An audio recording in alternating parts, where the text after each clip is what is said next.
It's a great day. My name is Shay Brown, the sales cardiologist, and we help you make more sales with less effort. And I'm so excited today because we're talking about a challenge or a concern or a question that comes up often, which is how do I build trust and credibility with my clients, with my team, with my prospects, so I can work with them for as long as they're in business or for the rest of their life.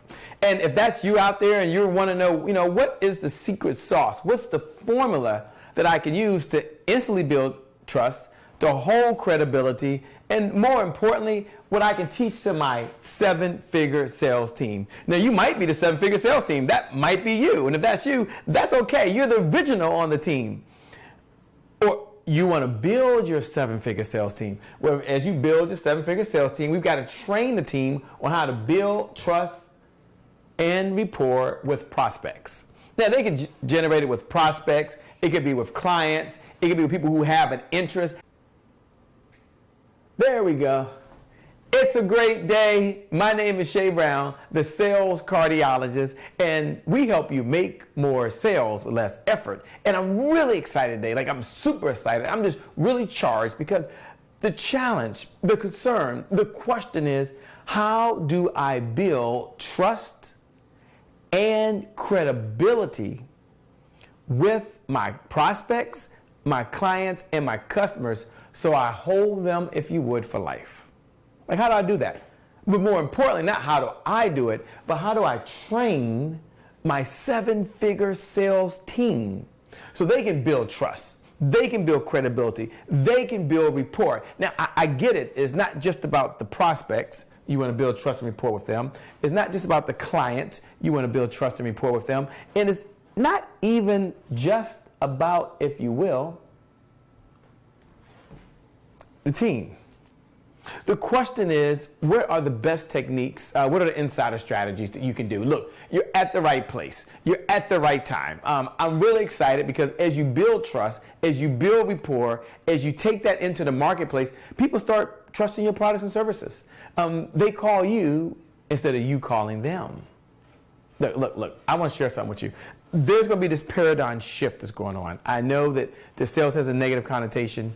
And sometimes people really hold that, look, when you think of a salesperson, think of someone that's used car sales, someone that's manipulative, someone that's out to get over them. That's not the case. You and I, we're shifting that as entrepreneurs, as business owners, as speakers, as authors, as coaches, as network marketers, or just thought leaders. We're coming from a place of service because we understand that what sales superstars do. We know sales superstars, they all hold one common belief. What's that belief? The belief to always be helping. See, selling is about service. Selling is about service. Selling, I'm here to tell you, is about service. Now, your greatest potential in your business right now, it exists in your sales team.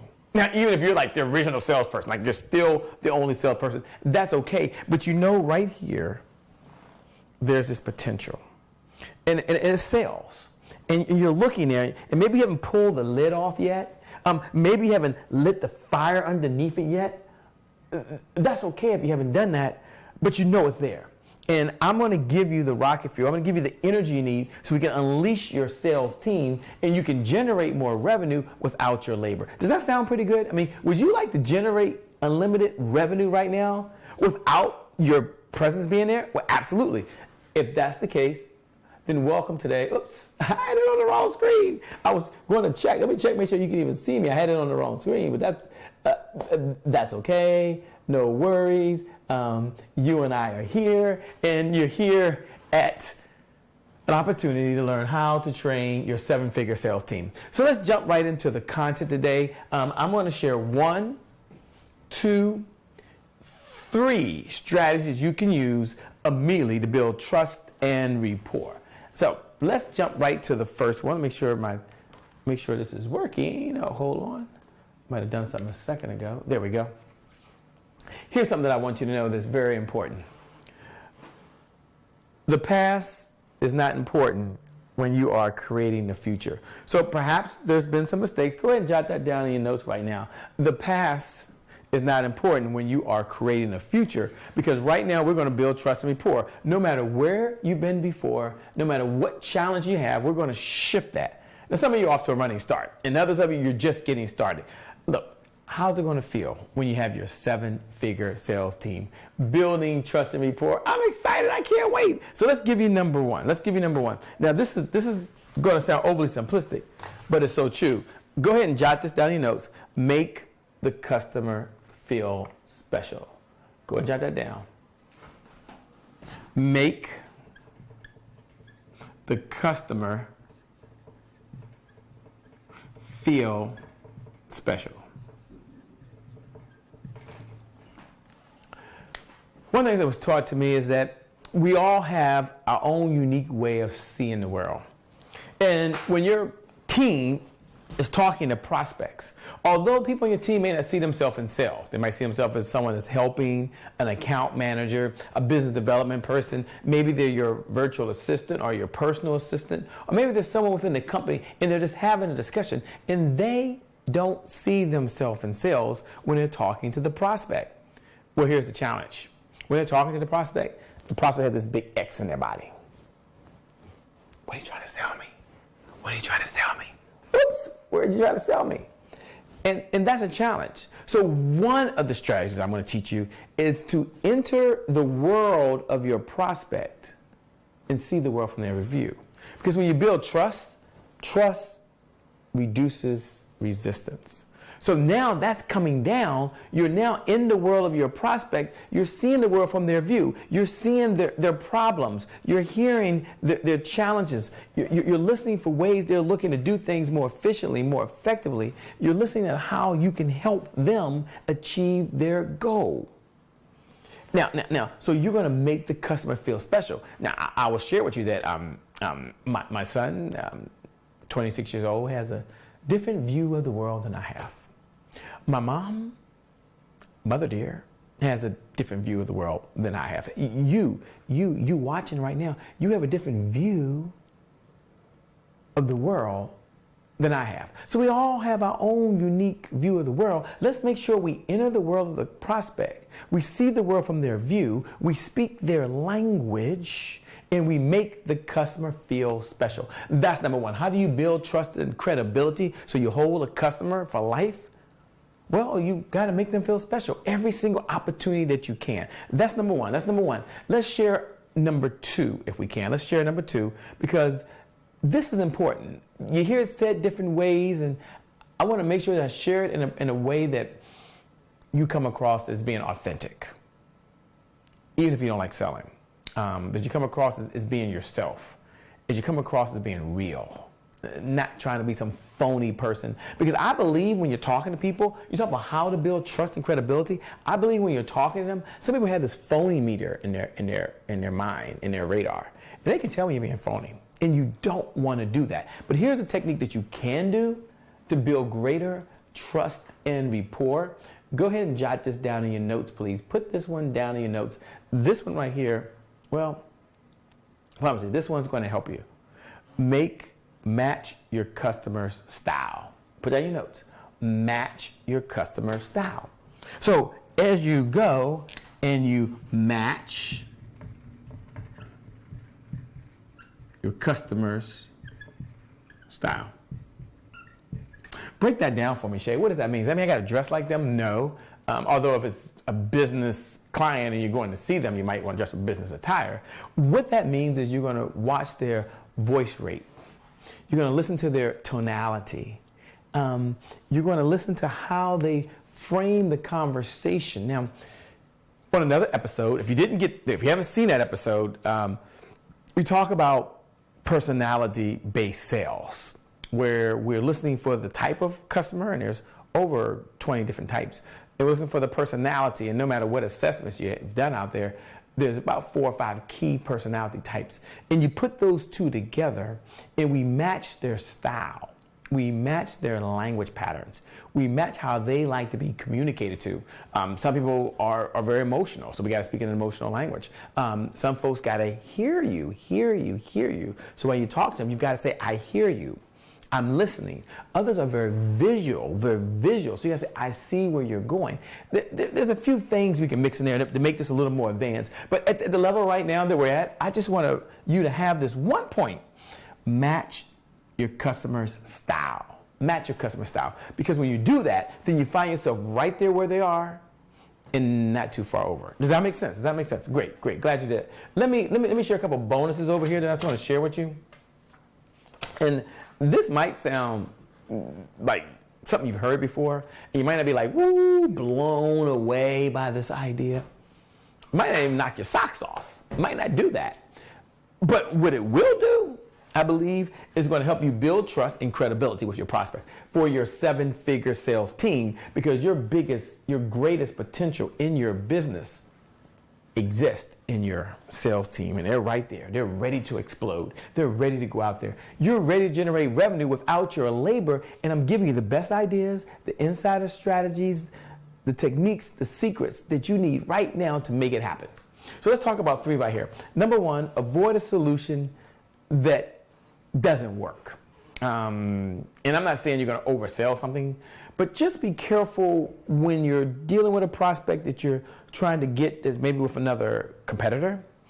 Perhaps they're looking for some technology, some automation you can't do, or maybe you haven't got the sign off or approval yet to make something happen. So let's avoid that. Number 2, never misrepresent features and benefits. I was working with someone one time, and they weren't doing it purposely, but they were stretching a little more than what, I'm not going to mention the person, the product it could do. And primarily what they were saying is, when it reaches its potential, this is what you're going to match. This is what you're going to get. And they spoke as if it was always at its maximum level, when in most cases that wasn't the case.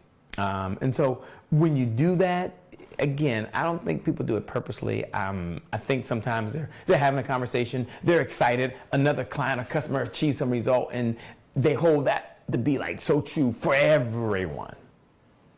And that's not the case. Even when I share stories, I say, hey, look, this person was able to do it. It's possible you could do it as well, but there's some unique factors sometimes. Sometimes they had to work hard. Sometimes they had to study a little extra. So avoid that. Number 2, don't overpromise. Under-promise, over-delivery. Not a new idea, but a key strategy. Don't listen, please, right now, just hold there. Never underestimate the power of the basics. These are some basic things, but when we do that, we build this trust. We teach it to our 7-figure sales team. It becomes our culture. It becomes our expectations. It becomes what they know that they have to do with 100% certainty. Okay, so we got make your customer feel special. We got match your customer style. We've got a third one that we're coming over here, but I just want to share it before I get to the third one. Let me just share this. And sometimes this happens, and this might not be you, because it might just be you. You might be the only one setting pricing. But keep the pricing consistent. Now, I understand we give special offers sometimes as well. So sometimes someone has to take advantage of a special offer, or maybe the price goes up. I get that. But you want to be careful with one representative quoting one price and another representative quoting a different price. So you got one representative saying it's going to be $10,000. You have another representative saying it's going to be $7,500, because they happen to speak to the same client. Maybe there was some flexibility. One could give discounts, one couldn't. One decided to give one. I've seen this happen. Not often, but enough for me to mention to you. Okay, next one. Problem's going to happen. I know with our products and services, I was talking to someone just today. I can't make these stories up. I just can't make them up. Talking to someone today, and they were having a challenge with one of our softwares, and it wasn't a good thing or a bad thing. It just is what it is. Easy fix, very simple. And it wasn't really a problem that the software wasn't working. There was a challenge they had. And I tell you that to say that was after the sale. And one of the lessons, if you want to build trust and credibility and keep a client for life, after the sale, if there's a problem, fix it quickly, like as fast as you possibly can. And they'll appreciate that. Sometimes it's a personal call. And your sales team, they have to understand that as well, because sometimes the sale is done, the person gets paid their commission, and maybe there's someone else that takes over the account, but in some cases, that salesperson is still responsible for communicating with that client. So if there's a problem after the sale, fix it as fast as possible. I mean, I'm telling you right now, you want to build trust, you want to build credibility, you want to hold your customer for life for as long as you possibly can. Do that, I promise you, they're going to remember you. Because it's not about the lowest price. It never is. It never is. It's about who brings the most value to the table. They oftentimes pay much more to get the service that they're looking for and to get the right solution that fits their problem. Okay, I think you get the point. And the last one I want to have is just respect your competition. I was at a conference, and I was a fly on the wall. And I was there with some other authors. And one person asked someone else about their competition. And the person didn't really bash them, but boy, they went like right to the line. Like they were right to the line of bashing them. They were right there. And I thought to myself, maybe that's not a big deal with that person. And they've never been to my training. I mean, you're here. You are here. That's one of the benefits of being here. And I said to myself, you got to respect the competition. I wanted just to say, respect the competition. Respect the competition. Respect the competition. But I didn't do that. Nope, I didn't do that. I just stepped back and I relaxed. But I want to share with you, if someone says something about the competition, respect them. Maybe you know what they do, maybe you don't. But we never bash the competition. Okay, let's get back here. I love this topic because this is all about us. This has nothing to do with the market, has nothing to do with our finances, has nothing to do with the team performing. This is about how to train your 7-figure sales team, how to build trust and rapport. It's all on you. I love what Dale Carnegie says. He teaches how to win friends and influence people. The book is a classic. But at the end of the day, it's all about trust, rapport, respect. Love it, love it. There was another guy that says, you better add respect to my name. I ain't going there, by the way. I'm not going there. It's a rapper, by the way. I'm not going to go there. Should I mention his name? Should I mention Barry Mann? He said, you better add respect to my name. Well, I guess I could say that. Maybe I should make something over here. Add respect to your competition's name. Google that if you didn't see that. It's a good one. Okay, here we go. I got to get back over here, by the way. Make the customer feel special. Got it, Shay. Match your customer style. Got it, Shay. I'm with you, Shay. I'm there. Hey, you and I, we're in this together. We're building trust. We're building credibility. I'm so glad you're here. So glad you're listening. I'm glad you're in this conversation. I'm glad you know that you can perform at a much higher level. This can be top of mind to you. And as it's top of mind to you, you can use it as trainer content. Go teach your team or apply it in your business and see instant results and connect with your clients. I love it. I love it. Okay, let's get to number 3. Let's get to number 3 if we can. Let me show number 3. Here we go. Number 3. Paint a picture of the future. This is called future pacing. Future pacing is when we take the prospect into the future and they see it before they even get there. Now, look, okay. I'm going to do this in a minute. It's important because I don't want you to overlook this. Sometimes people say, I know how to do trust and rapport. I got it, Shay. I'm an easygoing person. But they don't have these distinctions. Oh, heck no. Not by far. So let's go ahead and go ahead and slide over here. Okay. So did you write that down? Paint, put in your notes, paint a picture of the future. Now, we do teach this. I mean, there are some language patterns that we teach. One technique in our, when we talk about client influence, client persuasion, it is really about taking them into the future. And you let them know, this is called future pacing, or we could do imagine. There's a lot of techniques. But I want you just to think for a moment, when you take this step and you decide to work with our company, because you could make that decision, here's what you can expect. See, that's taking them into the future. Just like you. You tune in. We've got some more episodes. It's possible that you're just joining in now. You're like, Shay, whoa, where have I been? Like, I missed the last episodes. No problem. Just hit the subscribe button. Hit the subscribe button. You can subscribe. Once you subscribe, we'll get those episodes sent to you. And so as you're stepping back right now and you're thinking, I've got to build trust. I've got to build credibility. I've got to enter the world of the prospect, see the world from their view. I now have to future pace them, take them into the future, and imagine it was like working with me. You call, I answer your phone. You send an email, you get a response within 24 hours. Even if you don't talk to me, you talk to someone at our company, and we have a culture. And that is excellent service. It's defined by the client. I was talking to one of our folks the other day, and they're like, these clients have different expectations. This is like my own folks, by the way, so I'm airing some dirty laundry here. Don't worry. I wish I could say I was perfect. I wish I could say everything was perfect at Team PPI. Everything always perfect. And they're like, these clients have these type of, I said, it ain't got nothing to do with the client. The client's level of excellence is our goal. Period. End of story. There is nothing else to talk about. Because we painted a picture for them when they stroked the check. We painted a picture for them when they swiped the credit card. We painted a picture with them when we asked them to give us a chance to serve their needs. So we've got to hold that trust. We got to hold that credibility. And you know what? We can do that. You can do it as well. And you can teach that to your 7-figure sales team. Build trust and credibility by doing 3 things. Make the customer feel special. Match your customer style. They call it match and mirror in some cases. And then paint a compelling future for your prospect. I've got a bonus here I want to share with you in just a second. But before I do, let me share, if I can, just before I do that, let me share a couple things I'd like for you to do. If I can, you're here, you showed up, so I want to reward you for doing that. Number 1,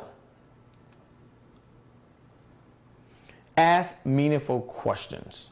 One of the ways to build rapport is you're going to ask questions about them, not so much personal, but why they do what they do. Why is this important to them? How would they feel knowing they made a wise decision and work with your company? And, you know, the next episode, like coming up, for those that subscribe, the next episode, I'm going to talk about asking questions. Woohoo! That's my promise. I'm going to do that. Now, I don't know how to train your 7-figure sales team. You might be the original salesperson. That's okay. I like it. I like the quote. You got to be a leader of one before you're a leader of many. So first, you got to lead yourself. You've got to do this yourself. Then you can teach it to someone else. And that's pretty cool. And after that, you don't have to do it again, right? You just say, look, I know what to do. I just don't do it, but I can teach you what to do. Okay. And the next one. The idea before I unleash the last bonus is know and appreciate your customers' needs beyond the product. Think beyond the sale. Have your team focused on building credibility with the client for the rest of their natural life. It's a tall order. But it's possible. And that's the key. It's possible that they can enjoy that just like you're enjoying what you are right now. Okay, let me give you number 7. It's not rocket science, but it's so important. So put this in your notes. Number 7, keep your promises. If you say, not you personally, you're going to teach this to your team, although if you are the team, that's okay, because we work sometimes with entrepreneurs or speakers or coaches or network marketers, or we work with folks sometimes and they are the team. That's okay. You be the team until you can build a team. Now, if you don't like to sell, then hire someone who does. Okay, if you don't like to sell, just hire someone who does. Okay, here we are. Number 7, keep your promises. Period. Keep your promise. If you say, I will get back to you today, get back to them. If you say, I'm going to call you, call them. Don't have no flimsy excuse. Well, I left a message, they didn't call me back. Look, you call, you send a text, you send a social media Facebook message. You can connect with them many different ways. Now, when you tell me I've tried all 5 of those platforms and not responding, that's cool. But if we're going to build trust, if we're going to build credibility, we got to keep our promises. We got to fix things fast. We got to make the customer feel special. Because the minute they don't feel special, the trust and rapport wall has come down. And the amount of effort you have to take to build that wall back up, that's going to take some time. And that's a challenge. It's a challenge that we don't have to do. Okay, let me give you what I want you to walk away with. Hear me. Please hear me. When people like and respect each other, they want to do more business together. When people like and respect each other, they want to do more business together. Shay, I know people do business with people they like and trust. That's true, but it's the credibility. Because they can like you and still not do business with you.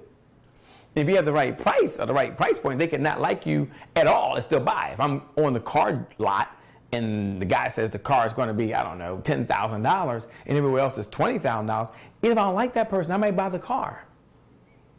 But when they like you, they trust you and respect you, there's a different level of credibility there. And that's what I'm going to encourage you to do. And you can do this. You can build your 7-figure sales team. You can teach them to build trust and credibility to hold the client for the rest of their natural life. You can teach these 3 principles, make the customer feel special, match your customer style. You're going to be like them, match and mirror, and you're going to paint a future, a compelling future. So with that being said, I want you to know that you're a champion. There's a lot of greatness that you have there. You have some big ideas. You want to walk in your purpose. You want to be in your passion. You want a 7-figure sales team to go generate revenue, serve more folks, help more businesses without your labor. And you can do it. And even if you don't believe it, tell yourself every morning wake up, even if you're like, Shay, I'm not certain. I can see it, but I don't know if I really believe what you're saying.